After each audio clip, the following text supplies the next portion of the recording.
They Live was a movie I made towards the end of the 80s, and I was reflecting on a lot of the values that I saw around me at the time, mainly inspired by Ronald Reagan's conservative revolution. There was a great deal of obsession with greed and making a lot of money, and some of the values that I grew up with had been pushed aside. So I decided to scream out in the middle of the night and make a statement about that. And They Live is partially a political statement. It's partially a tract on the world that we live in today. And as a matter of fact, right now, it's even more true than it was then.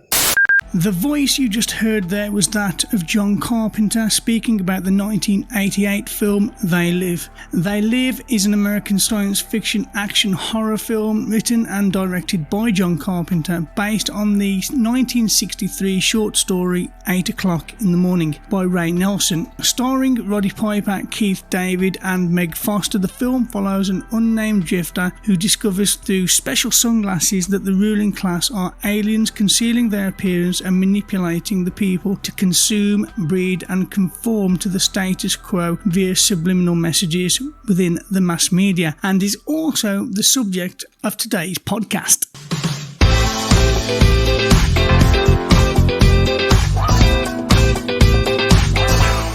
Hello and welcome to another goddamn episode of this podcast, the Adapted to Screen podcast, a podcast where we take a book or some sort of text and we compare it with its on-screen counterpart, whether that be a film or a TV series. And with me to talk about the film that was mentioned in the intro, They Live, I have with me, as always, every week, Phil McCulloch. How are you, Phil? Richie the Body, how do you do? I am good. This one has took a bit longer than expected, but here we are. Glad to be here. I'm excited. I've actually enjoyed this one. I didn't think I would. It's a bit of a strange one, this one.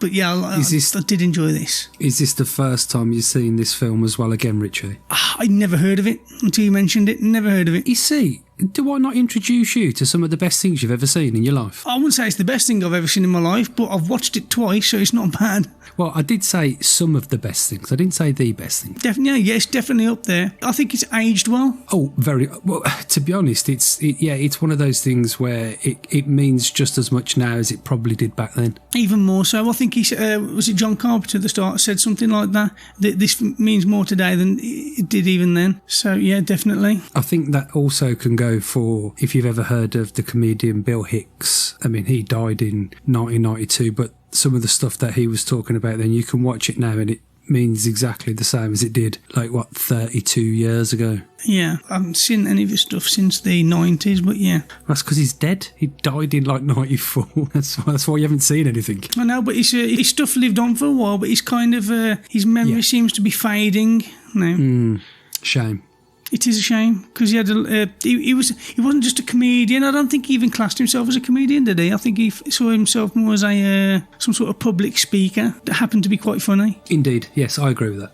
So this book, this is not really a book. It's more of a pamphlet. To me, this is some young lad at school who had a little bit of an idea for a story, but he put something together for a class in 30 minutes, and this is what came out. It's kind of like the bare bones of a story, which is, I think that's what the film did. I think it took the bare bones and made it into something more, what's the word? Substantial.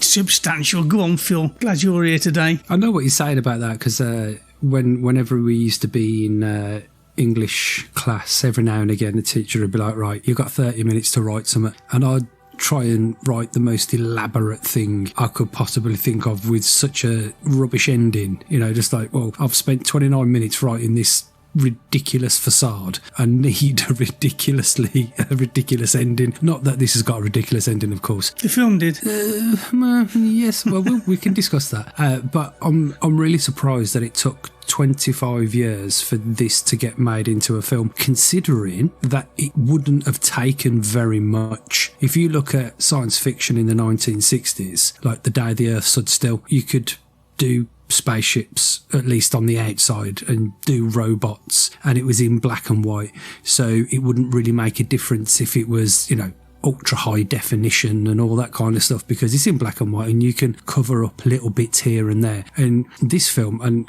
what I'll say about this film especially, and films like this, either they're made extremely cheap and they're just filmed in the dirtiest places that you can find, or they spend so much money on things looking as dirty as possible. You know what I mean? It's that kind of thing where, did they spend £1 million on making it look like a shithole, or did they just find a shithole and go, great, we've saved £1 million? But I think the fact that you can't tell, you know what I mean, you don't know which one it is, makes it even better. I mean, I guess, you know, like especially some of the buildings, perhaps, you know, they've probably gone, right, this is marked for demolition, and that's why they looked like they were about to fall down. But sorry, I got lost then, Richie. I do apologise. I went off on one. So good, it's what we do. So what we're going to do now is, Phil, we've got the short story, the original short story, and it's been dramatised by some guy called Jerry Scullion on YouTube. He's only got 880 subscribers. I'm going to try and find his social so I can tag him on there as well. But we're going to play that for you now so you can have a listen to that, so the listeners will have some sort of context. It's only just over 10 minutes long, so yeah, I'm going to play that and then we'll talk about that in the film. What would you like me to do, author's bump, before we listen? Okay, yeah, do the author's bump first. Author's bump! Raydell Faraday Nelson was born in October the 3rd, 1931. He was an American science fiction author and cartoonist, most famous for his 1963 short story 8 o'clock in the morning, which was later used by John Carpenter as the basis for his 1988 film They Live. Now, interestingly enough, Randall Faraday Nelson died most recently in November 30th, 2022. He was 91 years old. Now, he had a wide and varied career in publication, working with people like Philip K. Dick on the Ganymede Takeover, Blake's Progress, The Beggars Could Ride, Revolt of the Unemployed, The Prometheus Man, and Time Quest, but was most famous for the beanie propeller hat. And I'm sure everyone would have seen the beanie hat with the little propeller on the top. Well, actually, that was drawn by Ray Nelson while a 10th grader at Cadillac High School. He also claims to have invented the beanie character in a 1948 contest for what would have been Time for Beanie while visiting relatives in California. I think it's probably my best bit of being remembered, Nelson says. I've never been on the New York Times bestseller list. And that we have it. That's Ray Nelson's Author's Bump! Author's bump right there. Bit about Ray Nelson, the bloke who clearly didn't have time to write a proper book. What you missed there, Richie, was he only died in November 2022. I know, because I actually looked him up to see if we could get him on the episode, and then I realised he just died last year. Bastard. Yeah, he could have waited. Selfish cunt. So yeah, that's the author, that's the bump. We're going to play the short story now, and then we'll take it from there, if that's okay with you, Phil. Yes, mate, carry on. 8 o'clock in the morning by Ray Nelson. At the end of the show, the hypnotist told his subjects, awake. But something unusual happened. One of the subjects awoke all the way. This had never happened before. His name was George Nada, and he blinked out at the sea of faces in the theater, at first unaware of anything out of the ordinary. Then he noticed, spotted here and there in the crowd, the non-human faces, the faces of the fascinators. They had been there all along, of course, but only George was really awake, so only George recognized them for what they were. He understood everything in a flash, including the fact that if he were to give any outward sign, the fascinators would instantly command him to return to his former state, and he would obey. He left the theater, pushing out into the neon night, carefully avoiding any indication that he saw the green reptilian flesh or the multiple yellow eyes of the rulers of the earth. One of them asked him, "Got a light, buddy?" George gave him a light, then moved on. At intervals along the street, George saw the posters hanging with photographs of the fascinators' multiple eyes and various commands printed under them, such as work 8 hours, play 8 hours, sleep 8 hours, and marry and reproduce. A TV set in the window of a store caught George's eye, but he looked away in the nick of time. When he didn't look at the fascinator on the screen, he could resist the command, "Stay tuned to this station." George lived alone in a little sleeping room, and as soon as he got home, the first thing he did was to disconnect the TV set. In other rooms, he could hear the TV sets of his neighbors, though. Most of the time, the voices were human, but now and then, he heard the arrogant, strangely bird-like croaks of the aliens. "Obey the government," said one croak. "We are the government." Said another. "We are your friends. You'd do anything for a friend, wouldn't you? Obey. Work." Suddenly the phone rang. George picked it up. It was one of the fascinators. "Hello. It squawked. This is your control, Chief of Police Robinson. You are an old man, George Nutter. Tomorrow morning at 8 o'clock, your heart will stop. Please repeat." "I am an old man," said George. "Tomorrow morning at 8 o'clock, my heart will stop." The control hung up. "No, it won't," whispered George. He wondered why they wanted him dead.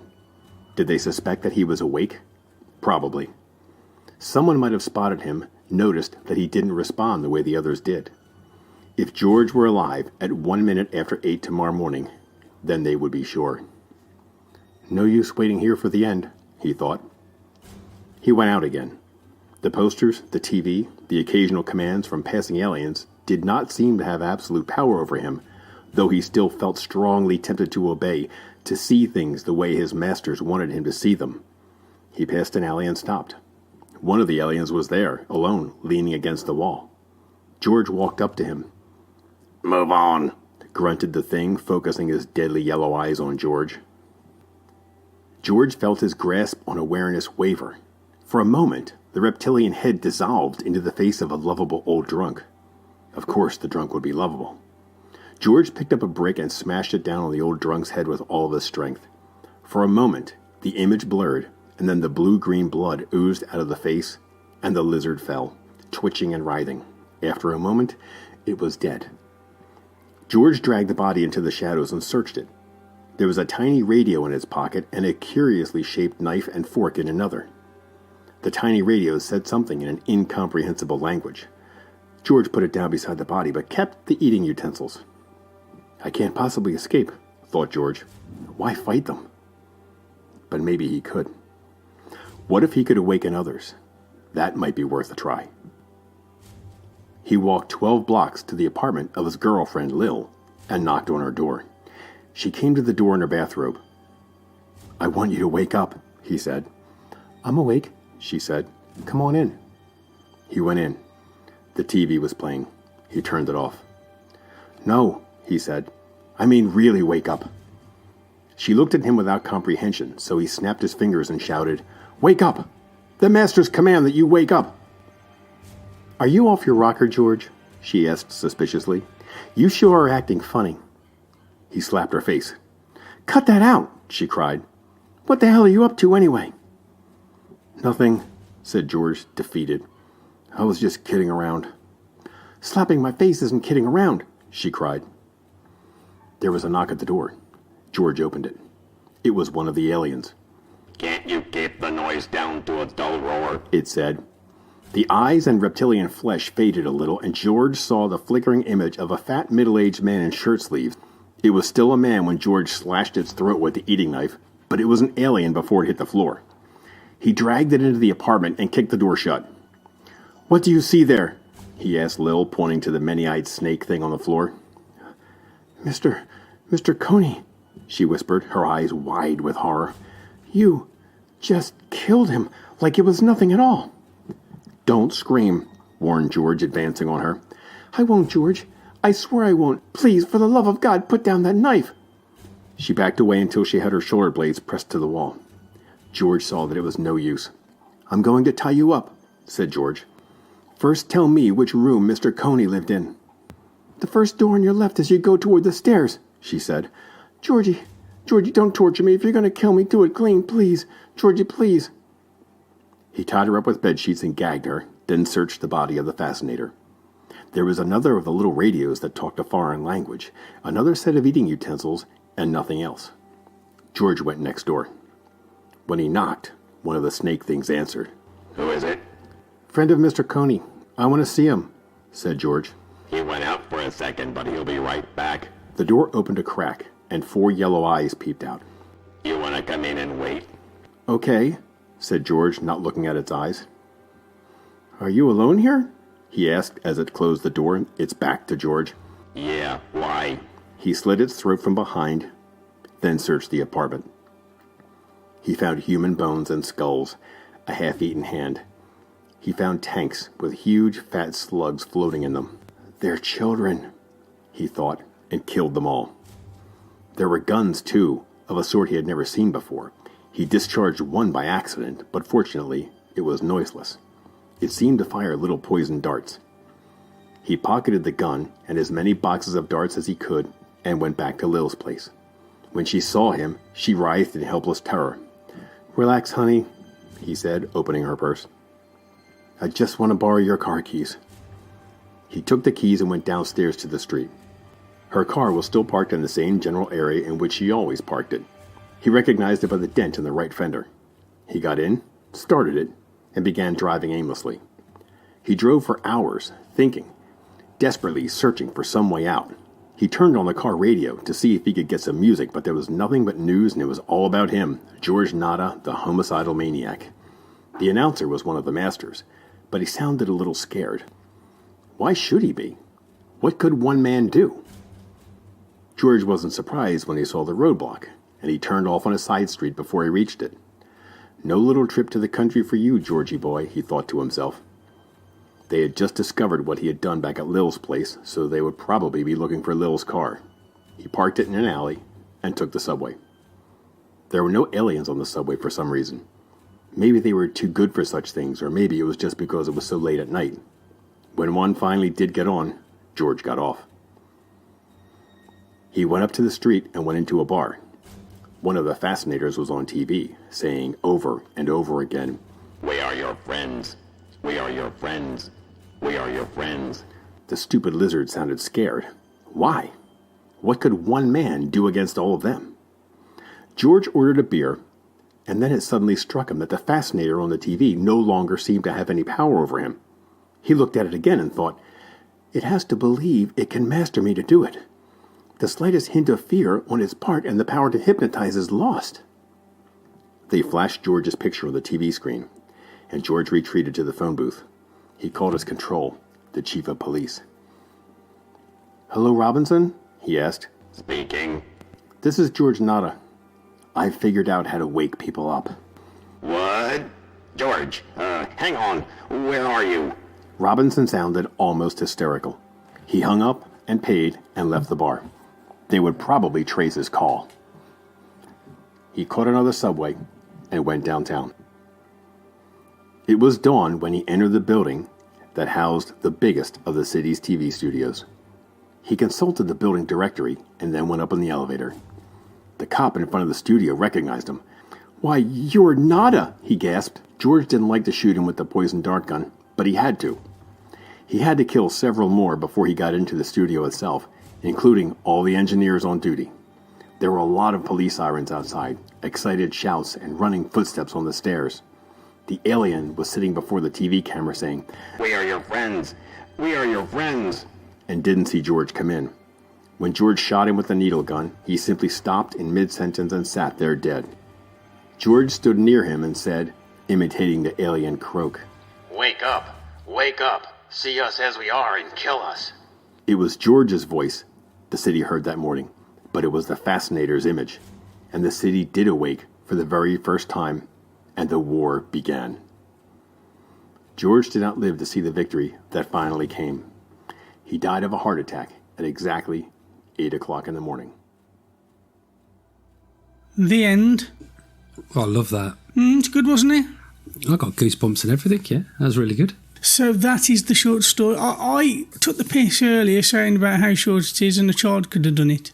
I was surprised how much he managed to put into 10 minutes. Oh, indeed. And that was reading it quite slow as well, so it's probably less than 10 minutes. The amount of detail, I mean, it was... You do have to take your hat off to him. He did manage to pull off an amazing story in such a short space of time. Well, I think it's indicative of, like, Tales from the Crypt and Tales from the Dark Side and the Twilight Zone, where you have so many of these 20-minute stories that can cram so much into that kind of space of time.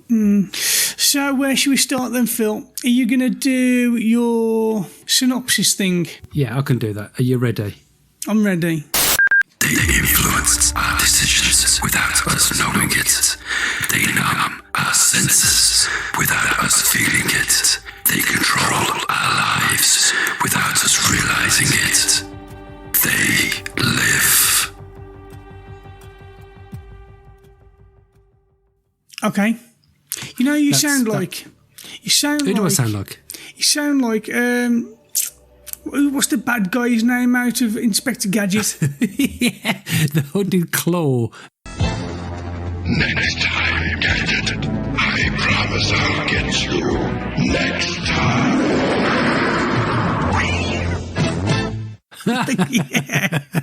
Yeah. I'll get you next time, Gadget. Next time. Yeah, that's exactly what it sounds like.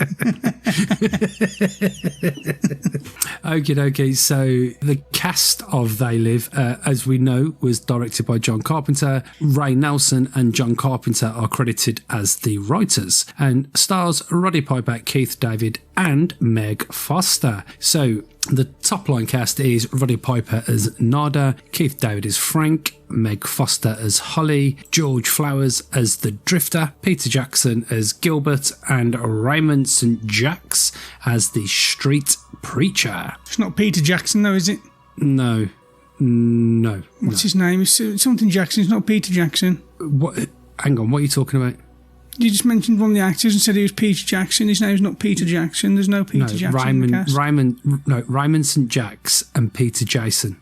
You said Peter Jackson. I'm sure you said Peter Jackson. Okay, I probably did, but no, it's Peter Jason as Gilbert. Okay. and of course, Richie, you will know Meg Foster as Evil Lynn from He-Man and the Masters of the Universe. Well, the original or the new one? No, the original movie. Okay, I have nothing good to say about Meg Foster in this film. Oh, really? I absolutely hated every second of her in this film. Apart from the way she looked, she was attractive, but that was it. Yeah, because I think, like, okay, so we've all listened to the story and we all know that there are literally no differences and every difference under the sun all at the same time because it's so short. Obviously, Meg Foster's character there, Holly, she was the in to the TV station. That makes the most sense. And I suppose when you break it down, as we discover later on in the film that they have the helpers, which, you know, help the aliens be the aliens. But I mean, have you ever seen V, Richie, the TV series? V. It's about the aliens who come to Earth. It sounds familiar, but no. So it was around about, probably around about the same time as this, really. Late 80s, late 80s, definitely. And it had, who was it? It's Michael Ironside was in it. And it wasn't Kevin Sorbo. It was the other chap who looks like Kevin Sorbo. And I can't think of his name off the top of my head. But with your editing skills, you will be able to save me from complete humiliation when I press my IMDb and find out, is it Michael Singer? Mark Singer. And also, of course, it was the first, well, not the first time, but the first main role that Robert England had as well. So V was basically, what happened in V was some spaceships started appearing all over the world, and they were human looking people, and they said, we've come to your planet, we've got lots of technology to share with you, so on and so forth, blah blah blah. But really underneath their skin they were lizards, and they basically, their planet had run out of water. They wanted just to basically eat everyone and take all our water and kill the planet. So obviously it has a kind of a resonance with They Live as well. And I think it was probably 1992 when David Icke, you've heard of David Icke, Richie? Yeah, the crazy man Yes, the former Coventry City goalkeeper who went completely insane and was given airtime to tell everyone that the royal family were lizards under their human flesh. I think he's still doing it. I think he's still going about doing talks and shit. Yeah. Oh, no, he does. But I mean, and I think, like, if you ever watch some of his stuff, he seems completely normal. But obviously, the media will portray him as a complete and utter lunatic. Because he fucking is. But when you're confronted with fiction, such as this, Richie, doesn't it lend a believable ear? No. Okay, fair enough. Just me then, yeah? But okay, answer me this, You're Richie. one of those nutters that goes along to his speeches, aren't you? And pays probably 50 quid to listen to him talk. No, I'd listen to Brian Harvey talk about a load of nonsense before I listened to David Icke. But one of the things that I've always thought of, if you look at our politicians, they are the oddest looking people you have ever seen in your entire life. And I mean the oddest looking people. They're like Picasso. They're more Oxbridge, that's why. They're more from Oxford and from Cambridge, and they're more like that there. Yeah, but they all look like Picasso paintings. You know, the sides of the faces are a bit off, the ears are balanced, the eyes are wonky. And if you go back to our episode of Hellraiser versus the Hellbound Heart, there's a part in that movie where Larry is it Larry Frank? When Frank has killed Larry and he's put his skin on, and it's just adjusting his skin just to fit his bone structure. You know the bit I'm talking about, don't you? Yeah. Yeah, and that's what I think about some of these politicians I look at. Like, they just haven't got the skin on their face properly, and that's why they're completely wonky, and no one ever brings it up. And there's poor David Icke trying to open our eyes like George Nard did, and all that some dummy brummy from Stourbridge goes, oh, it's fucking stupid, that's... I can't believe I'm having this conversation. well, of course we're having this conversation, Richie, because that's what the movie and the book is all about. It's fiction, it's science fiction, though, Phil, and you're trying to make it real. No, I'm not trying to make it real. All I'm saying is that maybe David Icke has got a point. Please don't put that in the podcast for fuck's sake. Can I edit that out? Please do. I'm going down a rabbit hole tonight. I can see it coming. I'm going to bury you in it. Right, okay. So, yeah, I mean, actually, it'd be interesting, the people who listen to this, what are your thoughts? Do you believe in that type of conspiracy where, we do live amongst aliens, and what are your justifications for believing it? Do you believe the shit or whatever comes out of David Icke's mouth? Let us know what you think. Oh, it's funny that I'd mentioned Bill Hicks earlier on. I mean, Bill Hicks used to have a little bit, didn't he, about the TV going, close your mind, shut up, stay quiet, here is American Gladiators. And it was just like, yeah, maybe it's not as a flight of fancy as we believe, Richie. I don't think... we could have this conversation forever, can't we? That's the problem with a film like this and a story like this. It's always going to bring out conspiracies, and it's always going to bring out theologians, and there's a lot of theology in there, and not philosophy, sorry. There's a lot of philosophy around this kind of thing,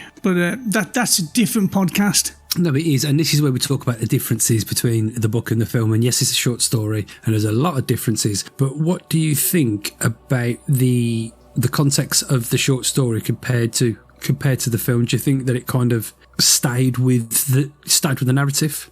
The way I see it is, the short story is like a balloon that hasn't been blown up, and the film is the short story blown up, so you can see it in all its glory and what it was meant to be. Okay, so let's play pretend. And how do you think that John Carpenter approached turning that short story into a 90-minute movie? I have no idea. No idea. I don't know. He pretty much had to create a whole new story. I mean, he had the outline of a story, and then he had to do all the colouring in, is basically what happened.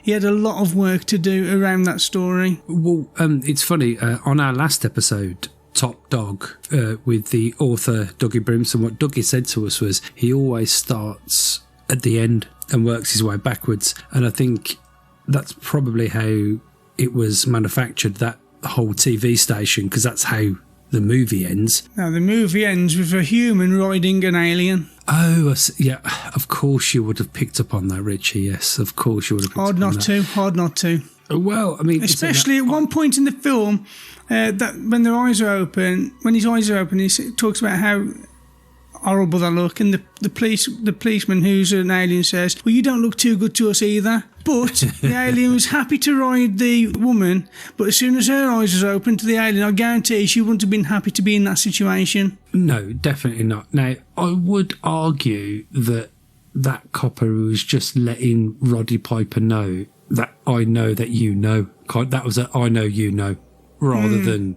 Because, you know, and also, let's face it, there are some very, very ugly people out there, Richie. And you must know, you've got mirrors in your house.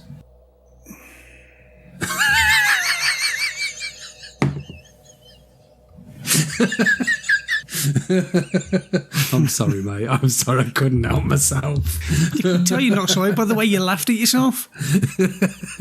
Always working. Really pleased with yourself. Anyway, where were we?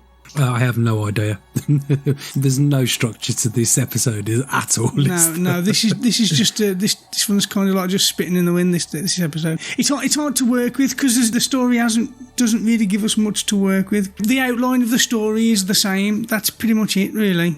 Right, okay, so let's try then. Okay, so first of all, there's always been the conversation of like nada. Obviously, is it Spanish for nothing? So you know. So the conversation was always that why was Roddy Piper's character in the movie called Nada? Because he's never addressed by name by anybody or asked what his name was. But obviously we know that his name was George Nada. So you know that's what his name is. So we've established that. But I think looking at the differences between the movie and the film, obviously in the short story he's been hypnotized at a show and he's fully awoken, whereas in the movie it's like it's okay to be hypnotized and be awoken, but you'd surely need more people to be on board, and you can't just hypnotize a million people. Yeah, there's too much detail missing in the short stories. Like they've been to a show and they've been hypnotised. The whole world's in on this. How did they get the whole world to go to a show? In the film, fair enough that that they've taken over the media, they've taken over the airwaves. You know that it's all in the air. This one, it's like people are going to a show and being hypnotised. How did they do that? And the people who haven't been yet, how did they hide from that? It made no sense. No, you've missed the point. Everyone is already under the spell, aren't they? Everyone's already under the spell. You've got and I think that's what the film shows, that it's the radio waves or the air waves that are projecting the kind of hypnotic effect to people, that they can't see the aliens and they can't hear the aliens and they can't see the obey and the consume and the procreate and marry and all that kind of, all the symbolism that he saw in on the newsstand and the billboards. Well, what they were saying was that George has gone to a show, got on stage, been hypnotised, run around like a chicken for half an hour, and when he's been brought back, he's been brought fully back so he can see reality. It was just an entertaining stage show and it wasn't... Okay. Yes. I always heard it as it was part of what the aliens were doing to keep people under or something. George was already under, and the when the hypnotist has gone 3, 2, 1, wide awake, he brought him right out like Paul McKenna would do. 3, 2, 1, wide awake. He was wide awake and he was like, oh shit. But and obviously in that short story it's just George on his own. And George can see these things, but it made me think, because you could look at it a different way, and George has been reawoken in his hypnotic state, but maybe he's stayed in that hypnotic state, and maybe what he's seeing is the results of the hypnotism. So, oh fucking hell, Phil, that's interesting. That's an interesting way of looking at it. Well, it is, isn't it? Because you can't say one way or another. Yeah, but you still have to explain him dying at 8 o'clock in the morning, because that would make it real. Maybe. Okay, so so the argument could be there.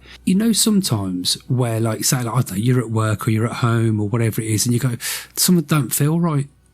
and like maybe like, you know, like your kid or your missus has hurt herself, or, you know, fell over and scraped a knee, or like your mom, you know what I mean? You know, those kind of instincts that you get sometimes. You're like, there's something not right, something. And maybe that was his brain's way of processing there's something wrong with you. Perhaps because he has been in a hypnotic state, so you couldn't say one way or another, could you, really? It's a bit of a blurred line. I don't think the author was going that direction. It's an interesting way of looking at it, granted, definitely. I like it, but I don't think that's what he was going down. No, I don't think that's the way he was going down, Richard. What I'm saying is you could look at it from a completely different angle. Yeah, it's definitely an interesting angle, definitely. Yeah. This geezer all of a sudden starts seeing aliens and starts slashing people's throats left, right and centre. Yeah. He's gone on the loony bin. Yeah, that makes sense. I like it, but I don't think that was what he's going for. But it's an interesting angle. No, of course not, because in the film, how do you make a lot of people see? Well, you see with glasses, don't you? And it's quite easy to go, mate, put these shades on. Fucking hell, what's going on? Oh, mate, that was one of my... I hated that part of the film where... What's it? Meg Foster, is it? Where he meets her, and it's like, just give her the fucking glasses, make her wear the glasses. She's already said she'll wear them if you want, make her wear the glasses. He goes, I'll just leave it then. No, fucking give her the fucking glasses. In fact, be as diligent with her as you was with the other guy when you smacked him up for half an hour. What worries me a little bit about what you just said, Richie, is when you said when he met Meg Foster. So what that says to me is that when you meet a girl, what you do, you grab them from behind, cover their mouths, throw them in their own car and make them drive you around town. I don't think anybody would have got that from what I said, Phil, apart from you. But don't forget, I know you, Richie. I've got some editing to do on this. No, yeah, but at the same point though, Rich, at the same point with that bit you're talking about with the glasses when he's saying put them on, they're in her house and it's only them two, and like she can put the glasses on. What's she going to see? Everything. I mean, she's got magazines in the house. Okay, yeah, fair enough. That's true. That is true. But then, actually, that wouldn't have even hurt the movie, would it? No, it would have. No, it would have, because she knocked him through. That was fucking hell. That was a fall and a half. That was, weren't it? When she smashed it. In real life, he died from that. You know what I mean? That was a headshot and a half. Even I was like, ooh. Yeah, it might have hurt the film because she was kind of like a familiar. She was helping the cause. Yeah. And that's what I was saying about the episode, about that miniseries V. It was very much kind of like a Nazi Germany thing, because like the visitors come, and then there were people who didn't like the visitors, and then there were the humans who worked for the visitors, and they would grass to the visitors about the humans who were against them, kind of thing. You know what I mean? So there was that. Like, so she's successful at the TV studio because the aliens are allowing her to be successfly, and she's just living her best life, because that's a pretty fancy apartment for a bird who just worked at a TV station. And let's face it, I really don't know what to say about it. It's such a strange film. Well, let's hear your main opinions, Richard. What are your main opinions? I really don't. My main opinions are, it was badly acted. She should never have been in the film. She was fucking awful. I mean, really bad. It was like if they stuck the artificial intelligence we have now into a robot and got it acting. that's what it would look like. Yeah. It was fucking disgusting. I couldn't watch it at some point. She was, I don't know if she was purposely being bad for that character. I haven't watched her in anything else, but she was fucking awful. Have you never seen her in Blind Fury? No. Was she bad in that as well? Good film. I don't know. I haven't seen Blind Fury since probably 1991, in all fairness. Okay. It's a great film. The cheesy lines. Oh my fucking God. I mean, I knew they existed in the 80s, but Roddy Piper, fucking hell, what you doing? Some of the, for example, right at the start, okay, you've got the bit where he's looking into the church. He's realising some shit's going on. His mate comes along, and this happens. I got a job now, and I plan on keeping it. I'm walking a white line all the time. I don't bother nobody. Nobody bothers me. You better start doing the same. White line's in the middle of the road. It's the worst place to drive. Fucking hell. I mean, come on. I mean, to be fair, it did make me laugh. I don't know if I laughed because it was a good line or because of how fucking stupid it was, but when he goes into the bank... I have come here to chew bubblegum and kick ass. And I'm all out of bubblegum. Unbelievable. Then this one. Hold on, I haven't finished yet, Phil. I haven't finished yet. Then this one. Brother, life's a bitch. She's back in heat. And one of my favourite scenes was in the grocery store when he starts calling that woman ugly. She's just got formaldehyde face. That was fucking hilarious. And then right at the end as well, it wasn't Roddy Piper. It was just some bloke. You don't even see him. He's in the background. Everybody's eyes are open, and you just hear this bloke go, "Gloria, you look like shit." I had to watch it. It was one of those moments you watch over and over again. It was just the way he said it. Fucking hell, Gloria, you look like shit. HDTV, bitch.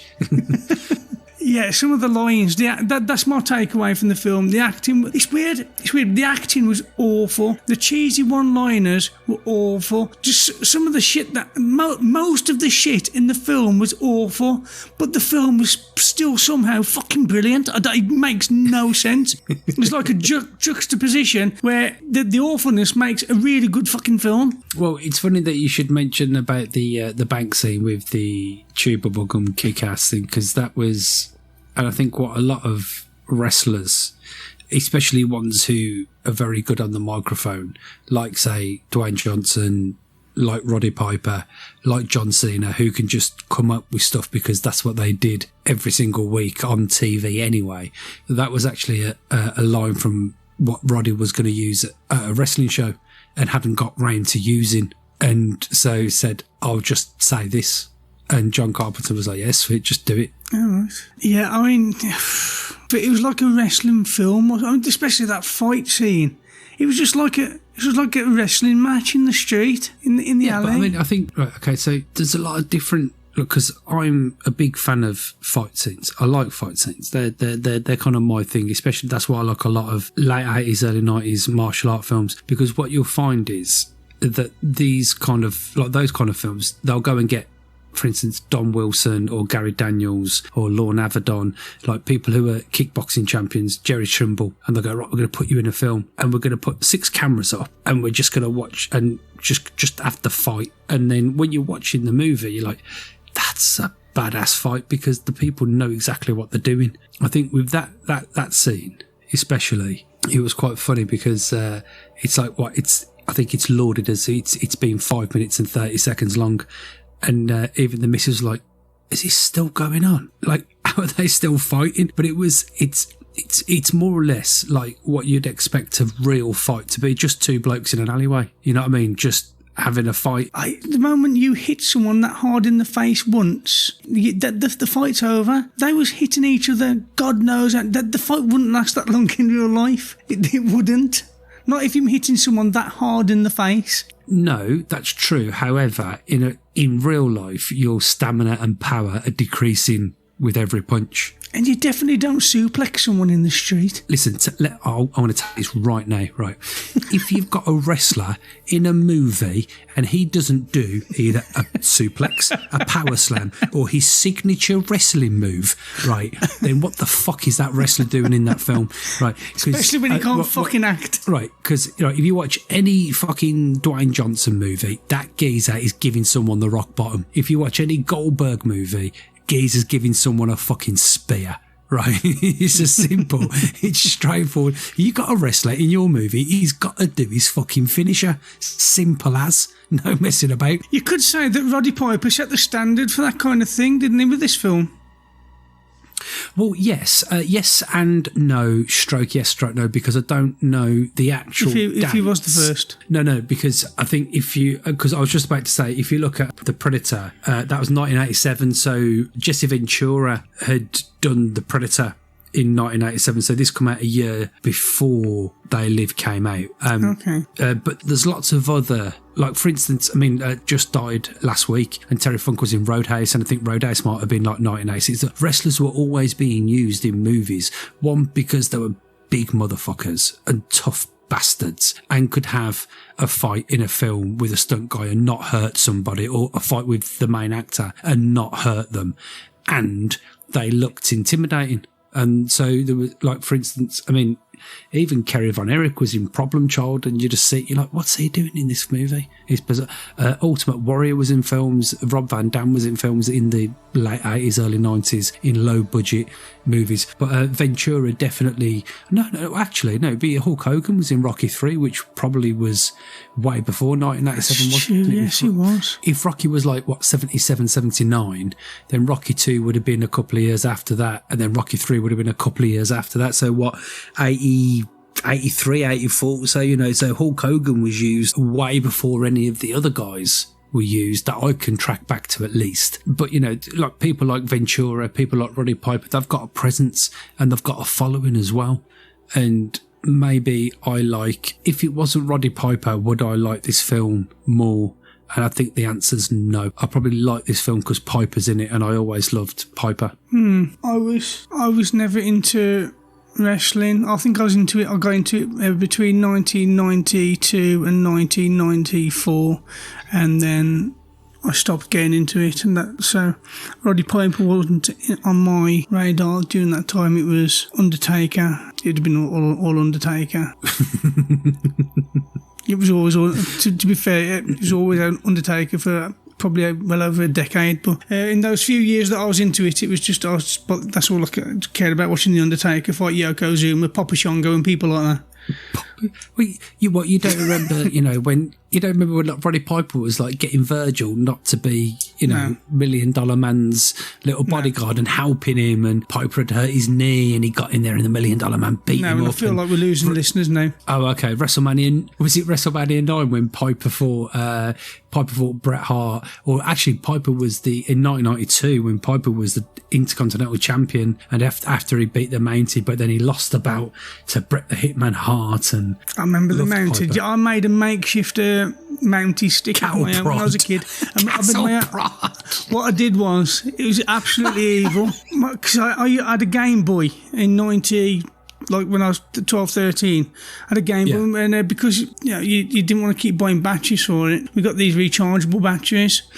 So what I did was I got these rechargeable batteries and sellotaped them to the end of a stick, and had a wire going from the bottom of the batteries to the top, but they weren't touching the top. But as soon as the wires touched the top of the batteries, it would burn the person that I pushed the batteries on. So I used to go around burning people with rechargeable batteries on a stick. Right. Not only were your parents rich enough to buy you a Game Boy, but you took their generosity and turned it into a vicious weapon. Yeah. Oh, fuck me. This episode is fucked, Eddie. This episode's fucked. I'll point it out anyway. I'll do my best with this. I'll do my best with the edit, but I can't promise anything. Oh, Richie, keep it all in. It's been a bit of fun. There's no fucking It's been a bit of fun, hasn't it? Right, listen. Because we're discussing a 6-page short story, so there's nothing we can do. No, there really is. Oh, you can only talk about the film, really. Oh, fucking hell. What are your takeaways from the film? Phil, what are your takeaways? Okay, so my takeaways are we alone? Are we under control? Live your life the best way that you can live it, and don't worry about anything else. Because if you worry about what other people are doing, then it's affecting your own life. Just be yourself, be genuine, go with the flow, follow your own path, and you're going to be okay. That's my takeaways. I like that. That sounds good. That goes almost alongside my mantra in life, which is your life is made up of 3 parts, and your first part of your life is going to be sleeping. The second part of your life is going to be working, and the last part of your life is going to be whatever you decide to do with that last part, because that's yours. And you don't want to look back at that part of your life and work really, and look back on your deathbed and go, fuck me, I wasted it. Just just enjoy it. Don't worry about it. Just make sure you're not wasting it. Make sure that when you get there at the end, you can look back and you've got stories that you can tell and you enjoyed it. But it's just got deep, hasn't it, for all this one? Fucking hell. Well, no, Richie, you say it's got deep, but like the movie itself, it is emotionally deep, isn't it? It's a what if. It is a what if. It does raise a lot of questions. And funnily enough, I got my daughter to watch The Matrix the other week, and I just would wind her up afterwards, going like, she'd go, "Oh, how come that's happened?" So it's The Matrix, and it shut up, you. But it's just like when you watch The Matrix, you're like, is this really happening? Are we actually in a construct that we don't understand? And, it's those... Sometimes you have to ask yourself the question, don't you? There's a lot of signs that suggest that we are just a brain in a vat. The scientists that believe that, and they claim they've got proof and evidence. I mean, whether it's real proof and evidence, I don't know, but... Well, Elon Musk said, I watched a video with Elon Musk, and he said something which actually really scared me for a couple of days. And he said, look, if you look back at, say, for instance, when the first video game come out, and it was just like a rectangle and a square, and it was, you'd like knock it up and down, like the old like the old Ataris. Pong. And stuff like that. Yeah, right. And that's what you've got, right? You've got that. And now you've got virtual reality.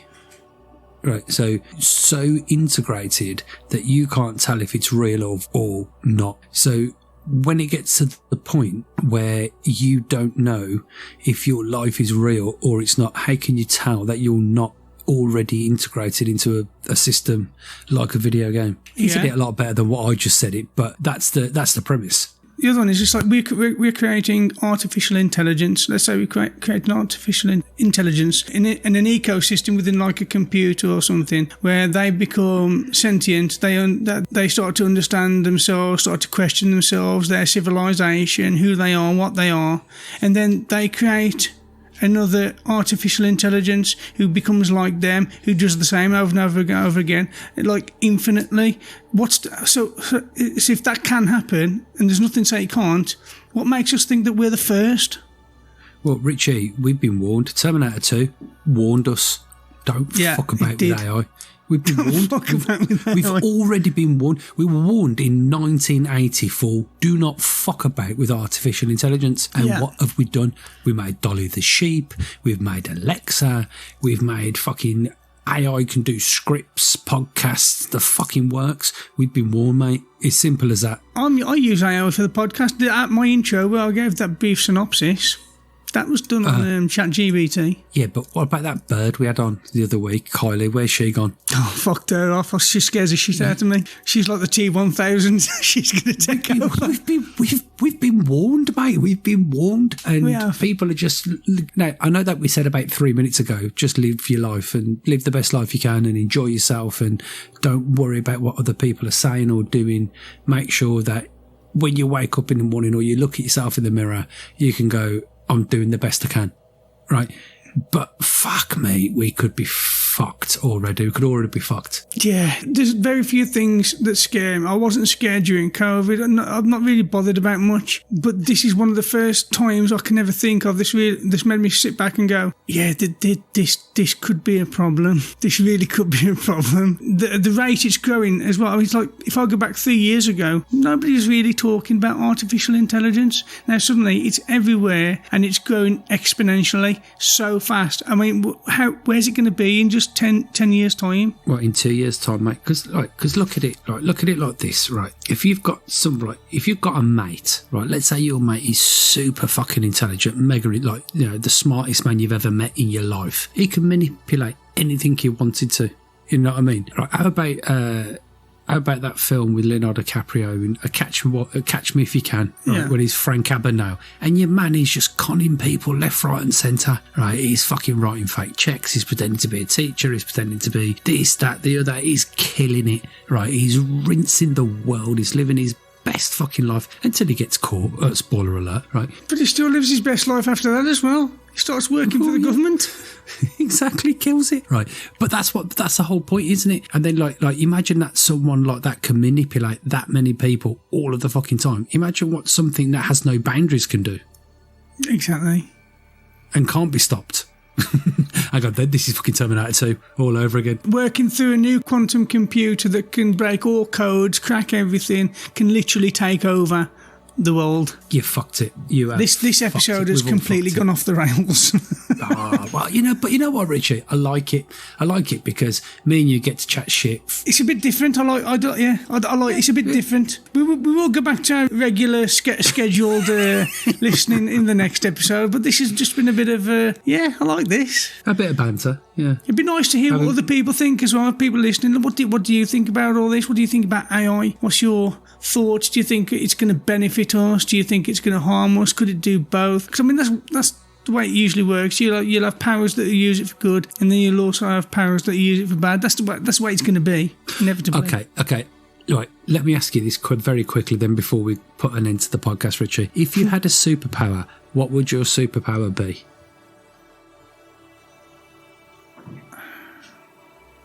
As if you've never thought about it, you can't. No, I have lots and lots of times, but I've never come up with a definite answer. It'd probably be time travel. Right, and what would you do with your time travel? Travel through time, Philip? No, yeah, but for to do what? What would you do with your ability of time travel? I don't know. No, you must fucking know. You must have gone, I'd love to be able to time travel and go here and do this. You must have an idea. I'd just travel and visit places and see things. Visit Rome when Rome was when it wasn't what it is now, and back in the day when Julius Caesar was about. I'd go and visit Jesus, find out if Jesus was just a con artist. I believe he was. If he ever existed, I'd like to go and find him and debunk everything he did before it got out into the world for thousands and thousands of years, and go and visit people like Heidegger and people like Plato, Socrates. I want to be able to talk to them because I don't speak their fucking language, but I'm presuming that my superpower might come with some sort of translator thing as well, hopefully. I don't know. Okay, so basically what you're saying is that you would want to be Bill and Ted. Yes, I want to be Bill and Ted. I wonder if they did a book of that. We could do that, couldn't we?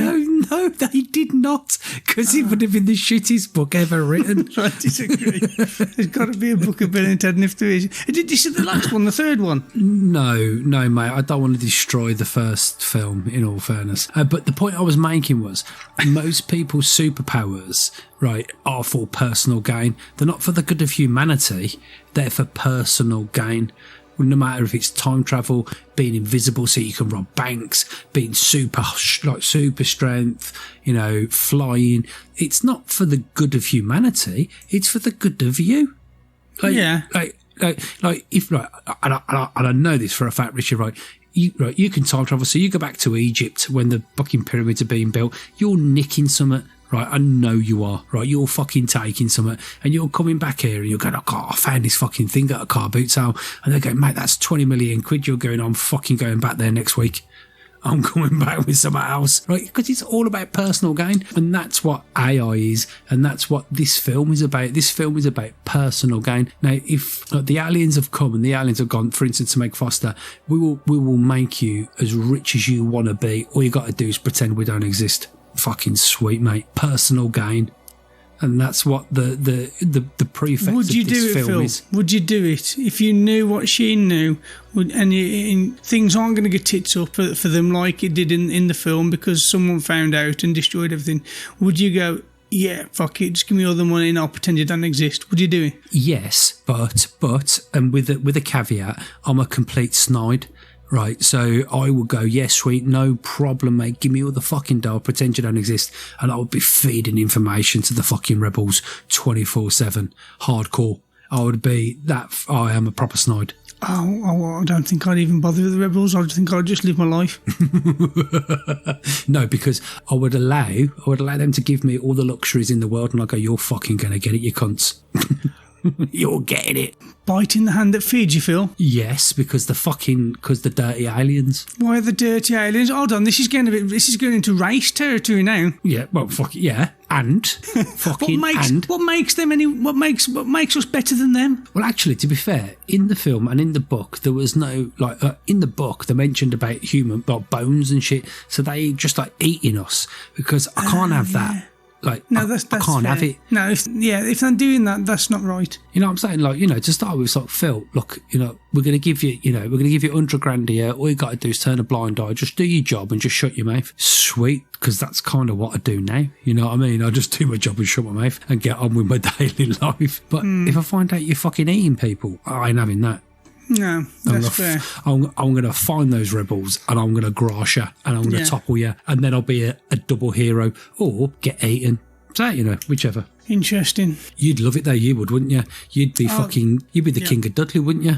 Yeah, definitely. I'd be brown nosing all the way, my way to the top. Lovely job, Lee. Right.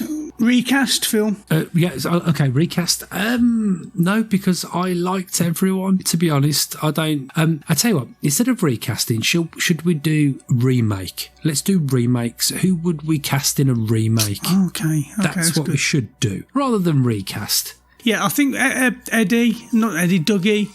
Maybe Dougie. I think he kind of put a different light on that last time, and he did indeed, and we learn and we adapt. And I think we should probably say, if it was being remade, who would be the dude, the main dude? Who would be Roddy Piper? Who would be Roddy Piper today? What's his name? He used to be the young heartthrob, but then he got really jacked. Oh, you're talking about Zac Efron? Zac Efron, or Mark Wahlberg. Isn't Wahlberg far too old though? Because he's mid-50s. Roddy Piper didn't look young in that. No, but I would imagine he was okay. Actually, Mark Wahlberg's a good. No, okay, fair enough. Mark Wahlberg is a good choice. That's a good choice. Who would you choose? I would choose John Cena. John Cena. You'd stick with the wrestling theme. I'd stick with the wrestling bit, and I think I'd stick with the wrestling bit because it's in keeping with the theme. And Cena is kind of the same size, kind of the same age. He's got a really good acting pedigree. I think Batista's a better actor than Cena. No, okay, that's fair enough. But I'd watched something and it was one of the directors of one of the John Cena films, or one of the films John Cena was in, and he said that John Cena was the best ad-libber he's ever seen. And I was like, yeah, because your man was on TV twice a week, just talking into a microphone without a script. Of course he's the best ad-libber. And I think what you need is someone at least relatable in that main role. And okay, how can we relate to John Cena? But John Cena wouldn't make you believe he was relatable. Yeah, no, it's a good shout. If you want to stick with the wrestling theme, then yeah, it's a good call. Okay, I think so. Who would you? Who's next? Well, you've obviously got Keith David. You've got the friend. So I mean, I don't know. You could really have anyone for that part, couldn't you? Yes, but no, and I'm this is not a colour thing, as in because Keith David's black, you've got to pick a black man. But you know who I'd love to have? Someone like Samuel L. Jackson or Jamie Foxx. I think they or Terry Crews. Kevin Hart. No, because the film's too serious for a comedian. Yeah, I don't think it is. It's definitely the film definitely does not take itself serious at all. Far from it. I disagree. Okay. So what you're saying is John Cena and Kevin Hart are going to have a 5-minute fight. For fuck's sake, you need someone at least who might be able to have it with John Cena. He'd fucking punch Kevin Hart. His head would spin round 6 times. It'd be The Exorcist Part 9 and Kevin Hart would be dead. Okay, that's fair. So maybe someone like Jamie Foxx. Jamie Foxx, there we go. Okay, yeah, Jamie Foxx. Oh, actually, how about then, instead of John Cena, it's Jean-Claude Van Damme. You know, he's old, he's down on his luck. You know, he looks beaten and, you know, and like he's been living a homeless life for 10, 15 years. That works. I like that. And I like that as well. That's good. That could be good. Okay, I agree with that. I think I'd go with that. Who are we going to choose for What's-Her-Face? Meg Foster. Anyone. Go on then. Just pick one of the extras. Pick one of the extras. One of the extras would do better than she did. Oh, okay. Who would have been? What about? Oh, I've got it. Alex Kingston. I don't know who that is. Let's have a look. Look her up. Alex Kingston. Yeah, I'd go with Alex Kingston, especially if we're going for Van Damme because of the same age, kind of ish. So I'll go with Jennifer Aniston. I'd go with Jennifer Aniston. Too attractive. Too attractive. No. You can't have too attractive, Philip. What are you saying? No, because all I'm thinking about is the original, and it's very grubby and dingy and dirty. But this is a remake. We're not making the same film. It is the same film, but it's a remake. Yeah, but surely it's of the same ilk, so it still has to be grubby and. Or is she it wasn't grubby though, was she? No, she wasn't. Meg Foster. She was prim and proper. She was. No, she looked. okay. She had a nice apartment. She was well to do. Is there going to be a sex scene? Lots of them. Jennifer Aniston. It is then.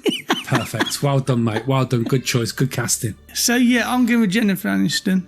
Okay, I'll accept. And you're going with Alex Kingston. I've had a look at Alex old Googles, and no, not for me. Okay, no. So are we going Jean-Claude Van Damme and Jennifer Aniston? And Kevin Hart.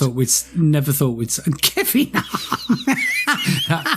that fight scene's 2 minutes. Just Van Damme going Shamshwa. His fucking head's come off. Yeah. Oh, God. I don't think there's anybody else to replace, is there? No, and I've got nothing left for this episode. No, I'm done. I'm done. This has been... I'm not looking forward to this edit at all. I'll just leave most of it in and put it out. Just play it as unedited. Fuck it. Just do it.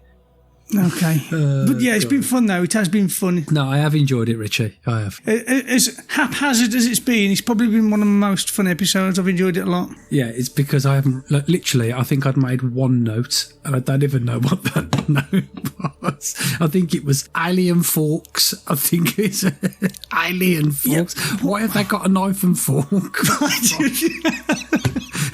Why have these aliens got knives and forks? You mentioned it twice. They're utensils. Why have they got? Why have they got knives and forks? Why are they eating? Oh God! I mean, I even watched the film today again and listened to that. I've listened to that twice now. That short story. Listened to that twice today now. Yeah. 3 times in total, and I still have nothing to bring to the show like I usually do. Yeah, because it was 6 pages long, you dickhead. It was literally like the intro to a book. That was it. It's the intro to the podcast. Wow. Brilliant. Okay, so yeah, this has been the Adapted to Screen podcast. You can find us at we've got a webpage that we'll leave in the description, www.acast/A2S podcast or something like that. You'll see it in the description. You can find us on Twitter, on Instagram, on Facebook. You can follow us, leave us some comments on YouTube. We're on Google Podcasts, Spotify. We're on everything. Everywhere where your podcast can be, we are. Yeah, we're there. So check us out. Leave a comment somewhere on YouTube or on Apple. If you could leave a rating, we'd love that. That'd be brilliant. It helps us loads. Ooh, yes. Leave a rating. 5-star rating. 5-star. And leave a comment as well. Let us know what you thought about some of the subjects that we've covered in this episode. It'd be good to hear from you. We'll give you a shout out in the next episode or something like that. And suggestions for future episodes. Yes, also do that. I mean, considering we've had fuck all to talk about with this film and book, we've still managed to drag it out for 90 minutes. We've lived the dream, mate. We have lived the dream. Yeah. So coming up next, we are changing tact slightly, and we're going to be discussing one of my favourite films, Breakfast at Tiffany's. Yes, we are, and it should be a bit more. Should be a bit more regimented. Still fun, 100, but a bit more regimented. Yes, there might be some more differences we can pick up. Yeah, I'm looking forward to that one. I've got the book arrived today, so I'll get my nose into that. Lovely. Splendid. Well, Phil, thank you very much for joining me. It's been a pleasure. Thank you, Richie. And thank you, everybody, for listening. If indeed you still are, this has been the Adapted to Screen podcast. They Live verse 8 o'clock in the morning.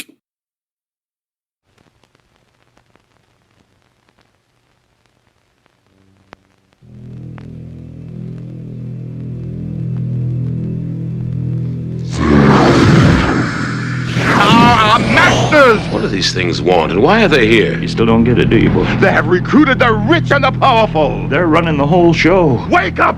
They're all about you, all around you. Blinded us to the truth. Take a look. They are safe as long as they are not discovered. I don't know what they are or where they came from, but we gotta stop them. Stay away from me. Put these on. They have us. Look at them. They're everywhere. Our owners. We have no other choice. I don't like this one bit. Leave it alone, man. It ain't none of my business. Ain't none of yours. We have been lulled into a trance. Listen to what I'm saying to you. We're in trouble. The whole world's in trouble. Control us. They're sending some kind of signals out of TV sets. I've got one that can see. Mama don't like tattletale. Now we start spilling some blood. Let's go. Push a button. I have come here to chew bubblegum and kick. And I'm all out of bubblegum.